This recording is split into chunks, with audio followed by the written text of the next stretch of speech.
अनिल अनिल भाई ये बताइए कि अब दुनिया इस जगह पहुंच रही है जहां पे किसी भी देश की संप्रभुता अमेरिका में भी खास करके ट्रम्प जी के मन मुताबिक चलेगी कि आज मैंने कहा कि चलो ये राजा का मन आया कि ये गुलाम, ये आजाद। क्योंकि मैं ये बता दूं कि अभी एक और जो नारकोटिक में एक ट्रैफिकिंग के लिए कन्विक्टेड व्यक्ति थे, फॉर्मल होंडुरास के जॉन ऑरलैंडो, उनको अभी अमेरिका ने फ्री किया है, उनको छोड़ा है, उनको भेजा है कि चलो हमारे, मतलब जैसे मन आए तो रंगा बिल्ला, जैसा हमारे यहाँ हो रहा है। राम रहीम को छोड़ दिया गया, आसाराम को छोड़ दिया गया, उनको पकड़ लिया गया, उमर खालिद को नहीं मिलेगी, अदालत भी लग गई, 1 साल तक बेल के लिए भी नहीं आ सकते हो। तो ये मैं इसलिए कह रहा हूं कि अमेरिका की अब डिसाइड करेगा कौन देश संप्रभुता पे, ये उसका मर्जी चलेगी। दूसरा मैं ये भी बता दूं, जो बात डॉक्टर जयराम कह रहे हैं, दर्शकों को भी और आपकी भी एक टिप्पणी, ये लोग कांग्रेस कुछ नहीं मानते हैं। डेमोक्रेट जो सेनेटर है वो कह रहे हैं हम लोगों को मिसलीड किया, हमें जो इंटरनल कमेटी थी उससे पूछा, सेनेटर तक पूछा क्या हो रहा है क्या हो रहा है, उन्होंने कहा नहीं इस तरह का कुछ हो रहा है, नहीं हो रहा है। Congress was not taken into confidence. आपको क्या लगता है कि ये वही भाषा है कि हम मेजॉरिटी, हम जीत गए हैं तो भाई हम जो आएगा वो करेंगे, और क्या यही लोकतंत्र है, या लोकतंत्र की परिभाषा फिर से लिखी जाएगी इस देश दुनिया में, या लोकतंत्र जिस तरह से लोकतंत्र का जो हम लोग माने समझते थे आम आदमी का, वो वापस आने की कहीं उम्मीद आपको दिखती है? अनिल भाई। ये जो आपने कहा कि नई भाषा, वो तो लिख चुके हैं, और वो जो कई बार आपको लगेगा कि जो मोदी जी बोलते हैं वैसी भाषा ट्रंप बोलते हैं। तो ये तो एक यूनिवर्सल लैंग्वेज ऑफ डिक्टेटरशिप जो है ऑलरेडी आ चुका है।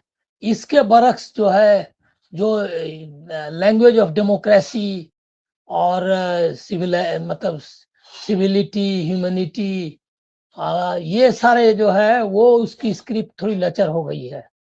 और वो स्क्रिप्ट इसलिए लचर हो गई है क्योंकि मेरा मतलब मुझको जैसा लग रहा है, ये जो इकोनॉमिक जो वर्ल्ड ऑर्डर अभी है उसमें जोड़ तोड़ के अलावा कुछ नहीं कर सकते। अब देखिए कि चाइना पर कितना वेनेजुएला का ये था, भरोसा था, रसिया पर कितना भरोसा था। ये दोनों के रहते हुए उसके जिस ढंग से उठा के ले गए हैं, तो वो उससे आपको किसी संप्रभुता वगैरह का वर्ड मुझको मतलब कोई निरर्थक ही है ना। आपका प्रेसिडेंट ही सारी सेना है, सारा सिस्टम है, सब कुछ है, और उसका आपका प्रेसिडेंट को कोई अपहरण करके ले जाए, वो भी कोई टेररिस्ट ग्रुप ले जाए तो कहीं बंद कर दे तो एक बात है। यहाँ तो एक कंट्री दूसरे कंट्री का प्रेसिडेंट को उठा करके ले आया।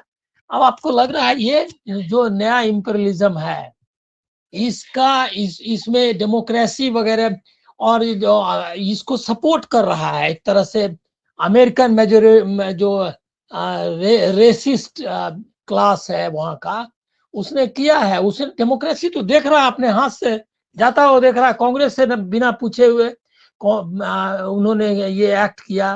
वो अगस्त से ही मामला चल रहा है, लेकिन वो अंधेरे में रखा, किसी को बताया तक नहीं कि यहाँ वो क्या करने वाला है।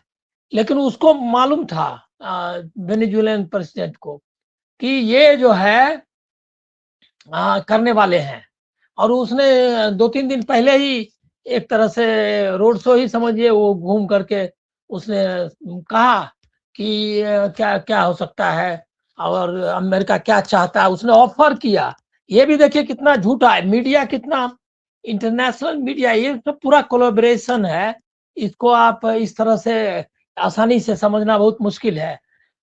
इंटरनेशनल मीडिया में कहीं ये बात नहीं आ रही है, इसको दोहरा रहा है कि 3 दिन पहले ही उसने ऑफर किया कि ऑयल भी वेनेजुएला देने के लिए अमेरिका इन्वेस्ट करे और ले, हमको क्या दिक्कत है। उसके बाद उसने कहा कि जो ड्रग माफिया है उनके खिलाफ कार्रवाई ये अमेरिका ये करे, हमारे ज्वाइंट ऑपरेशंस में साथ दे, हम मिलकर के उनके साथ लड़ने के लिए तैयार हैं। जो इनके जिस जिस बहाने उस पर ये किया, उन्होंने उसको अपहरण किया है, वो सारे के पहले 2-3 दिन पहले वो ऑफर दे चुका है।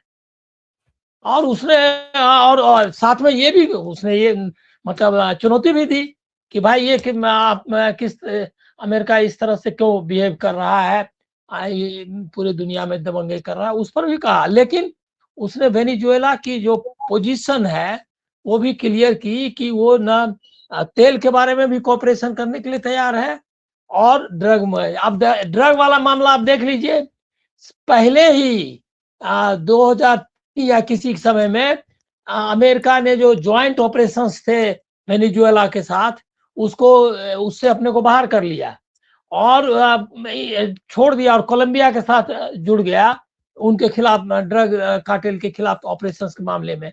लेकिन एक और घटना है कि सीआईए ने बहुत बड़ा जखीरा ये किया था एक ज्वाइंट ऑपरेशन में, वो सारा उसने छोड़ दिया और ये सारे वेनेजुएला में जाकर के बिके।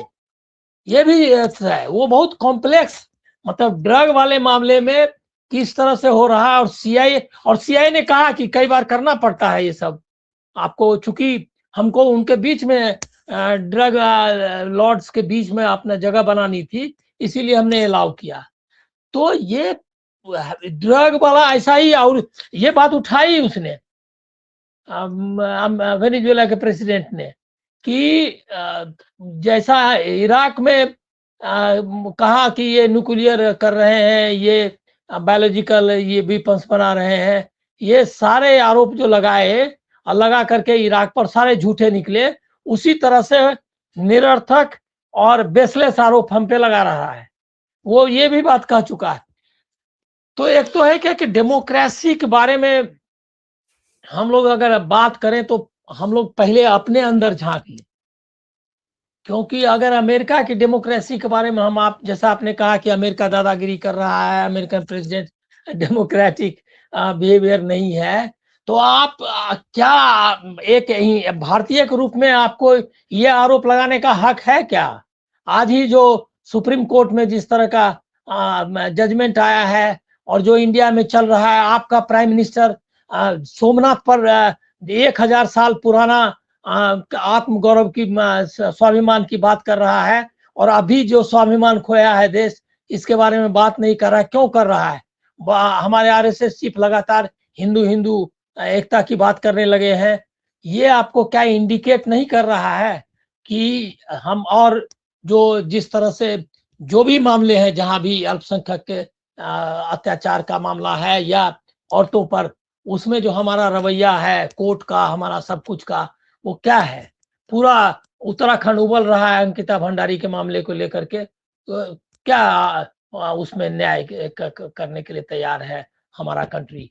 तो हम जब लोकतंत्र की बात करें, असंप्रभुता की जब आप बात कर रहे हैं ना, तो हमको हमारी चिंता होती है कि हम उसकी चिंता, वो वेनेजुएला का प्रेसिडेंट, तो मान ले वेनेजुएला एक छोटा कंट्री है, उसने तो वो हिम्मत भी दिखाई थी जब उनके लोगों को उन्होंने डिपोर्ट किया था, तो उन्होंने डट कर मुकाबला किया उसका, और मुकाबला करते रहे, पकड़ के ले गया, ठीक है।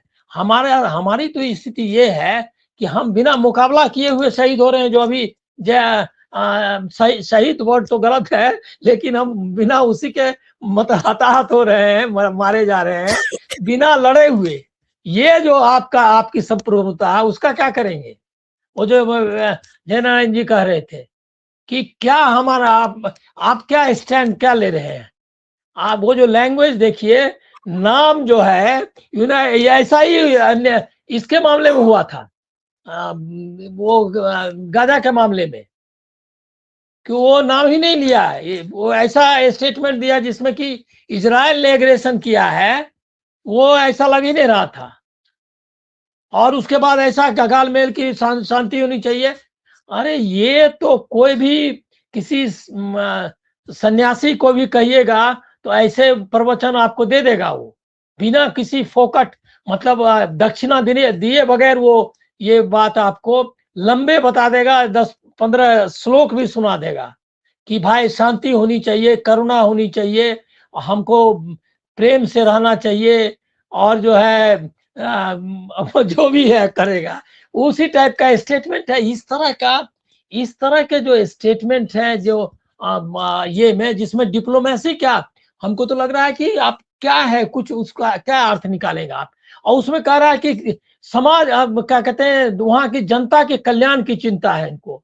अरे वहां के जनता जनता का वो कोई नहीं बोला है आपको। स्पेसिफिक इंस्टेंस है कि एक राष्ट्रपति को उठा करके अमेरिकी प्रशासन अमेरिकी सेना उनको ले गई और जगह जगह से जहाज लेकर के वहां पहुंचा है। लेकिन अभी देखिए एक चीज आपको जो सबसे इम्पोर्टेंट है कि चीन और रूस वो भी अब स्टैंड नहीं कर पा रहे हैं, ये आप स्थिति समझ लीजिए। और उसके बाद ऐसे वर्ल्ड में क्या आपको और आप मतलब ये जो विश्व गुरु वाला जो आपका इरादा था, क्या आप ये मौका भारत को जो एक मोरल स्टैंड लेने का मौका नहीं करना चाहिए था कि जो पूरी तमाम दुनिया के जो देश है जिस तरह से उस 50s में जवाहरलाल नेहरू ने किया था, उस समय तक सारे पोस्ट वर्ल्ड वार सिनेरियो आप देखिए कि यूरोप जीत करके आया था, पूरा मतलब अपना डंका बजा रहा था। उस बीच में उन्होंने जितने नए ये स्वतंत्र हुए देश थे उनको खड़ा करके बताया कि ये जो लोग जीत करके आए हैं ये हमारे रहनुमा नहीं है, हमको खुद अपनी रहनुमाई करनी होगी। और उन्होंने सब लोगों को इकट्ठा किया, सो जो गुलामी से मुक्ति वाले देश थे, और नई परिभाषा डिप्लोमेसी की, डेमोक्रेसी की, संप्रभुता की रखी कि एक छोटे कंट्री को भी, चाहे सुएज का कनाल का मामला हो, चाहे हंगरी पर का मामला हो, चाहे कोरिया का मामला हो, सब में इंडिया ने एक स्टैंड लिया। और वो स्टैंड था महाशक्तियों के खिलाफ। कभी भी उस मामले में इसने ये नहीं किया, अपने को झुकने नहीं दिया। उसकी वही वजह थी कि हम स्टैंड कर पाए। और बाद में 62 की पराजय के बाद आप सोचिए कि 65 की लड़ाई में चीन भी उनके साथ नहीं गया, पाकिस्तान के साथ, और 71 में भी नहीं गया चीन, और अमेरिका से भी हमने मुकाबला किया। इसीलिए कि एक मोरल स्टैंड ले सकते थे हम, पूरी दुनिया हमको ये हमारे मोरल स्टैंड को मानने के लिए तैयार थी। आज हम मोरल स्टैंड नहीं ले रहे हैं। मोरल स्टैंड देखिए कितना अच्छा है कि आप बात करिए मेडिएवल पीरियड की, आप एंशिएंट पीरियड की, वहां तो कोई पकड़ने नहीं आ रहा है। अब तो महमूद गजनवी जो है, गजनवी, वो तो आपको नहीं आ सकता यहाँ क्या कहते हैं पूछने के लिए। आप क्वेश्चन करिए औरंगजेब से, आपको ये सारे क्वेश्चन यहाँ वाले से करने, अभी वाले से करेंगे, अगर आपसे हमसे भी करेंगे तो हम कुछ जवाब दे देंगे। लेकिन ये तो बहुत अच्छा है ना कि शिवाजी का नाम लीजिए और उनकी तरफ से औरंगजेब को क्वेश्चन फेंक दीजिए। अरे उसकी जरूरत नहीं है, अभी तो जरूरत है कि ट्रंप को क्वेश्चन करिए। अभी जरूरत है कि मुनीर को क्वेश्चन करिए पाकिस्तान में। और ऐसा मत करिए कि ये जो बांग्लादेश में, अब अभी देखिए ये कितना क्या कहते हैं कायरतापूर्ण है कि खिलाड़ी को बैन कर रहे हैं, उसको क्या कहते हैं गायक को बैन कर रहे हैं। लेकिन वो जो है व्यापार करने वाला वो जाएगा, अपना व्यापार चालू रहेगा, सप्लाई चालू है, पैसा आना जाना जारी रहेगा। लेकिन जो गरीब, जो बेचारा आम आदमी का है, जिसको कोई मतलब नहीं, कोई स्टेटमेंट नहीं दिया है उस खिलाड़ी ने, उसको तो हमारा जो स्टैंड है वो मोरल स्टैंड नहीं है, कॉमनल है, अनडेमोक्रेटिक है। हम डेमोक्रेसी के बारे में बात करने के लिए अपने को सक्षम नहीं पाते हैं।